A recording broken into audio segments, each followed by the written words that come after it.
Well, hi there and welcome to my first live tutorial on YouTube, and I'm going to discuss green screening in After Effects tonight. Let me introduce myself if you don't know me already. My name is Matthijs Klaasner and I'm a teacher at the GLR in Rotterdam. It's a vocational career school where we teach media and design, and of course we teach animation and film and video as well.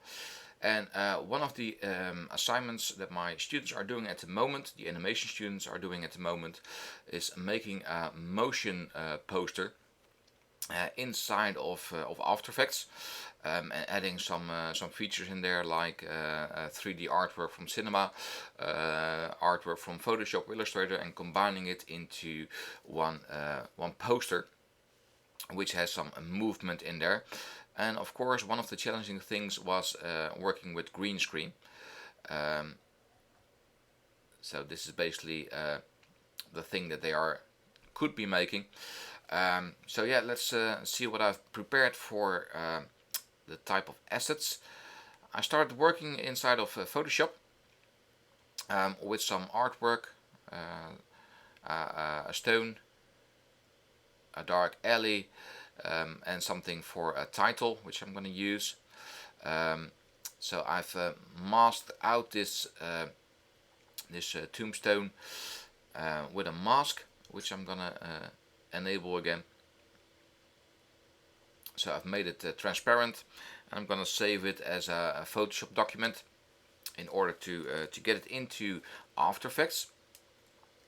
So let's create a new folder, demo, and let's save it over there, and then I can import it into After Effects. But if I compare these two pictures together, this is a dark alleyway and this tombstone of gravestone has been photographed during the day, so there's a little bit of a difference between the two images. So I'm gonna alter them to make it work, that the audience believes that it's the same setting. So I'm gonna go to adjustment in Photoshop, and I want to select match color, but I can't because the mask is still selected. So I'm gonna select the layer itself, image, adjustment, and then match color. And that will give me the option to match several layers together, if you will, or several different documents. So I'm gonna match the color, the look and feel of the alley.jpg to the beloved image. So I'm gonna go for a source. I'm choosing the alleyway. There we go. And now it will be a much darker image, and of course you can alter it, but I think I really like the outcome. So I'm gonna hit OK and save it again in order to import it into After Effects, where I'm gonna start all over with a new project. So new project, save my previous file, and now I can import my footage. So the thing that I need is my video footage at first, and later on I will import the images you just saw inside of Photoshop. So I'm gonna find out where my start folder is. There we go. No, looking for the. I can speak Dutch, but I'd like to make it more international.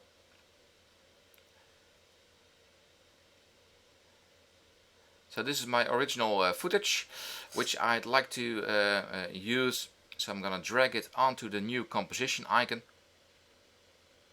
But I like it that you are watching the video, Bart. So that's cool. So this is my video. It's a portrait video, because it's going to be a poster.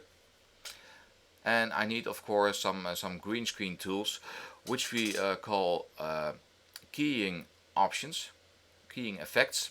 So into the keying folder inside of After Effects, you will find the key light option.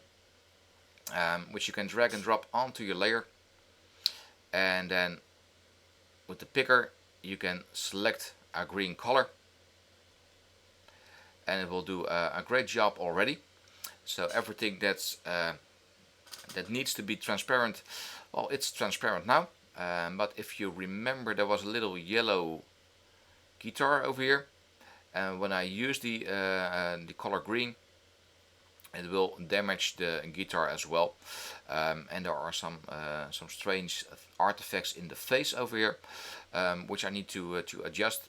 And in this case, the screen balance will do the trick. So I can make the screen balance a bit higher, and the yellow guitar comes back, and the artifacts in the face will disappear.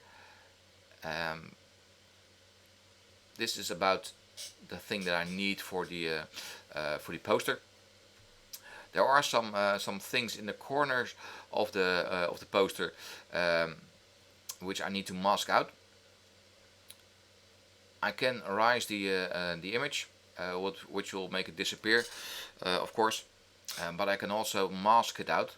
So when I select the layer, I can go to the rectangle tool, draw a rectangle, and this will only work when your layer is selected, and you will mask out all the things that you don't need, and now only Lotte will be visible.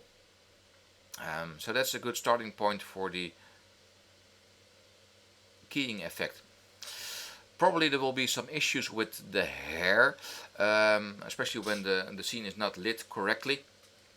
So when I add, for instance, a key cleaner and an advanced spill suppressor, that will solve all the strange things inside of my keying object, especially when you've shot your video inside a green studio. Probably the white clothing will be will have some green in it as well from the reflection, and the key cleaner and the advanced spill suppressor will solve that thing. And these three things work so good together that it's become a preset inside of After Effects. So when I delete the key light option, and I will go into the animation presets, the image utilities, and then there will be the key light advanced stuff. So key light, key cleaner, and the advanced spill suppressor, which I can drag and drop onto my layer again, and again pick the green color and make this a bit higher again, something like this. And when I don't use the key cleaner, the hair will look a bit different. It will look a bit sharp, probably too sharp. So when I zoom in a bit,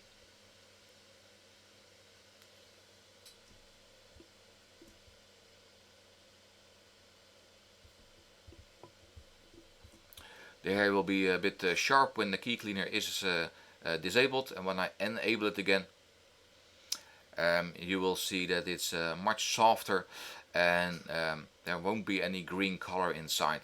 So that's a good thing, the key cleaner. And the spill suppressor will only be of use when the reflection of the green is too heavy on the clothing, which isn't that much of a problem at the moment in this option. Oh, maybe a bit. When I go from standard onto ultra, it will do a great job. So that's basically a good thing to make sure that your keying, that your key is correct. So now adding in the other elements and making it match together a bit more. So I'm going to import the two images. With a double click in the project, I can import my files on the desktop.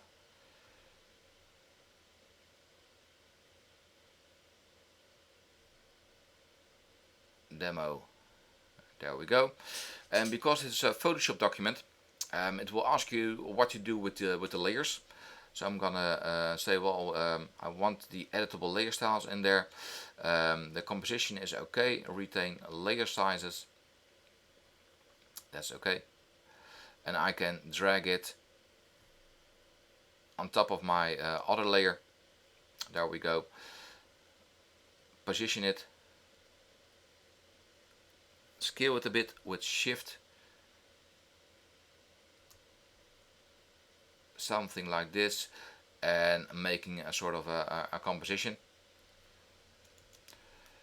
So I'm gonna go into the layer, transform, and scale it a bit backwards.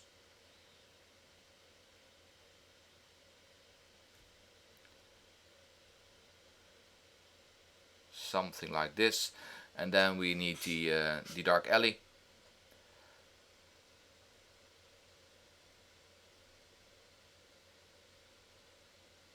There we go.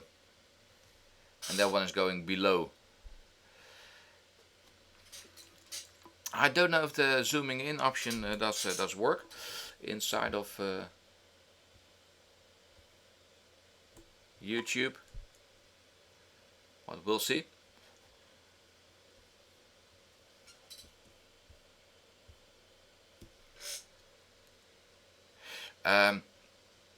So this is basically what the alleyway looks like. So I'm gonna scale up the image.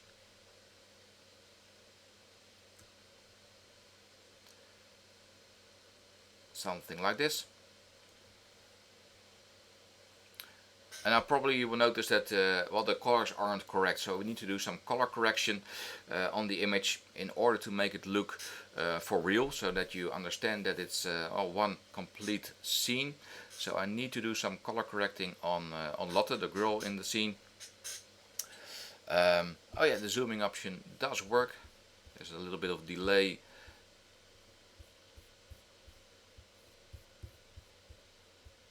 In YouTube, which makes it a bit hard. But let's see how things go. So when I select the girl, I can go into the effects menu, color correction, and then there are several ways to do some color correction. Actually, lots of ways to do some color correction. And yeah, the cool things that I like to use most is hue and saturation. In that way you can dial in some more color or extract some color. And the levels is something that I like to use quite often as well. So let's start off with levels on the green screen footage, and it will give you a histogram with a graphic view of all the color inside. And basically what I want to do is make the blacks a bit more black. So when you move this little handle to the right, everything that's black or dark is getting a bit darker.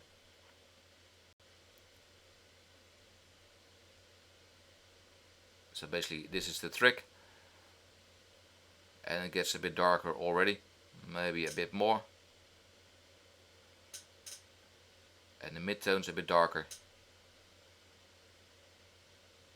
probably something like this, and maybe add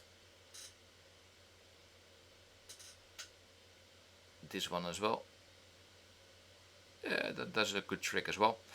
So now it's already a bit darker compared to the rest of the scene, so that will work. Maybe dial out some of the color. So to dial out the colors, you could use the effect controls, color correction, and then use hue and saturation. It's going to be a huge stack of all the effects. But yeah, that's what happens. So if I lower the saturation, you will dial out the color. So if I go all the way to minus 100, it will be a black and white image. But that's way too far. So maybe something like this. So that's the way to make sure that every single object is doing the same thing, is looking the same. So this is basically what I would like to show you during this session. Of course, I did add some titles in there as well, which is basically nothing more than just a JPEG or a PNG actually of a title. Don't save. There we go. Oh yeah, the other thing that I did to the girl is because there are some lantern poles, lanterns, and at the back end of the street. You probably will need a little glow around the edges. So when I select Lotte and go into the effect controls,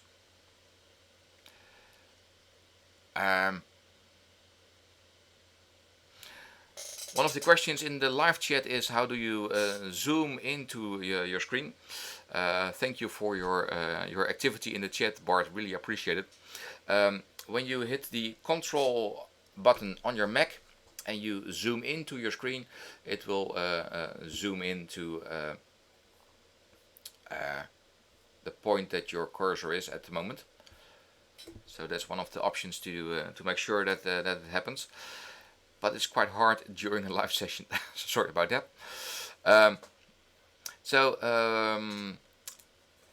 Making a glow around the edges was the thing that I was looking for. So I used quite some effects, and I used the drop shadow white glow effect on the girl. So that will give you an option. Basically what I did, well, I thought I want something to do with glow, so I've searched for glow, and then it will find the glow effect. Just drag and drop it onto the layer that you'd like. If this doesn't look right in the on the canvas itself, in the composition, you could always drag and drop it onto your footage. There we go. It will stack up the effect, and then you can make a glow happening, or a drop shadow, if you will. So yeah, just be creative in choosing the thing that you'd like. Enter a certain tag inside of the effects preset, and you will find something that will work for your image. And in this case, I've chosen for drop shadow.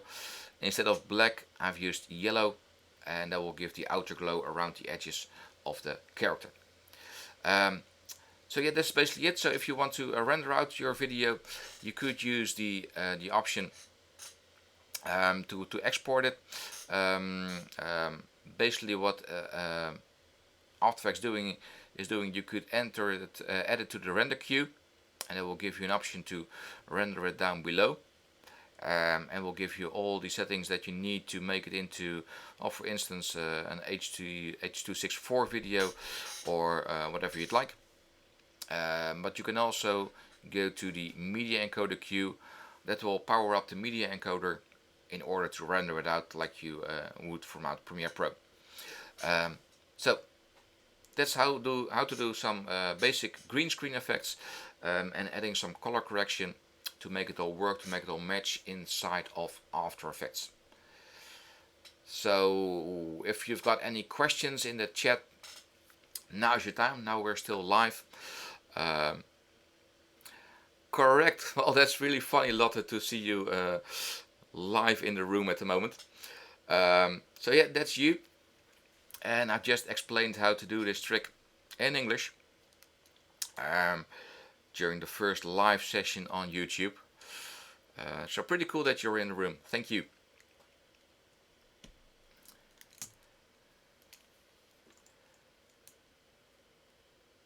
So if there aren't any questions anymore, I'm gonna stop the recording. Okay, you really want to know how to make an MP4 Bart? Well, now's the time. So I'm gonna go for the media encoder queue, which will power up the media encoder, which takes a little bit of time because I didn't fire it up yet. I wasn't planning on showing this. So bear with me for a minute, and that will give you all the options to make loads of different file formats. And it's a really easy way to convert it into several different file types. And I really like to use the media encoder on its own as well to encode a really high quality video into something more appropriate for the internet.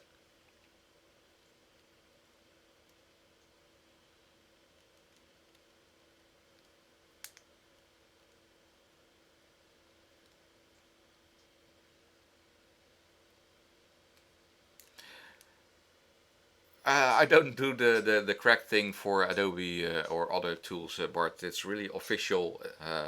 So yeah, I do buy the Adobe CC tool. I don't know if you are a student, but there is a way to get Adobe CC less expensive through a variety of options. Maybe you should check slim.nl and see if your school is entitled to do something with a student release. But I don't know if you are a student, so so when you've entered the media encoder, there's already the After Effects file inside of the queue over here on the right hand side, and it gives you GRR VMBO. Then you should talk to Leonard Braber. I think you will know him, and he will guide you into buying it for less money. So yeah, that's an option. But cool, nice to have you in the room. So basically, when you've made an export, you could go into the first blue tag, and that's the H.264. And when you've got your H.264 container selected, it will give you an MP4 file. So basically, when you do this, you will get an MP4 file, and when it's saved as H.264, it is brilliant for sharing it online. So this is a really small file format and really powerful for the internet. So when you hit the play button in the media encoder queue over here, the green button, it will start rendering out your video, and it will give you your MP4 file. I hope that answers your question. I think we need to do another video about stabilizing effects inside of After Effects, Bart, so you should check back later on my YouTube channel. I actually prefer to do it with Premiere Pro. So the warp stabilizer was a really powerful effect inside of After Effects, and they've brought it to Premiere Pro, so you can do your stabilizing tricks inside of Premiere Pro. But I really like your enthusiasm to ask all these questions.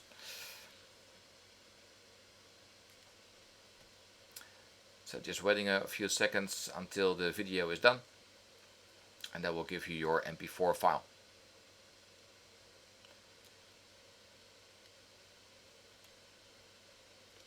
There we go. So this is the MP4 file. So that's about it. We're done. Thank you for watching my first ever live stream on YouTube. Thank you for watching, and see you again another time in another quick tip. Bye bye.